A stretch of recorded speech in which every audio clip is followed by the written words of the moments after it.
Natinong sa kapulisan nga ang armas nga gigamit pagpatay sa Subuanong bilyonaryo Richard King didto sa Davao, susamang armas gigamit sa pagpamatay didto sa Naga City ug Quezon City. Si Ben Tishorna sa detalye. Ben, go ahead. Bencho, gibot sa Special Investigation Task Group King. Mas na may patay sa negosyat ng si Richard King ang gigamit sa laing tulo ka murder cases sa Naga City ug Quezon City.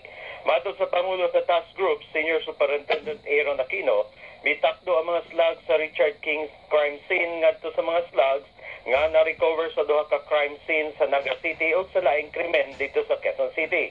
Gipasabot ni Senior Superintendent Aquino nga nagmatud kini nga mga hired killers ang nipatay kang King kinsa naglihok usab lukob nasod.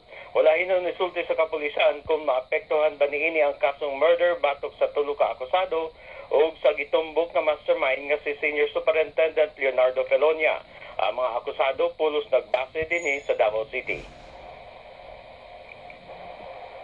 This cross-march scheme was conducted in Kampala, and it was relayed to us that that particular firearm was also used in two separate occasions in Naga City, and these are also figures, and another one in Quezon City.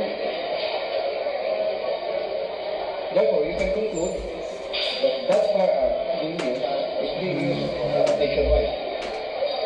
It is not only in Davao City. Mahimo ng hearing sa urgent motion nga gisangat ni Felonia aron mabalik ang kaso ngadto sa piskalya. Mencho. Daghang salamat, Ben Tishorna, reporting gikan Davao City.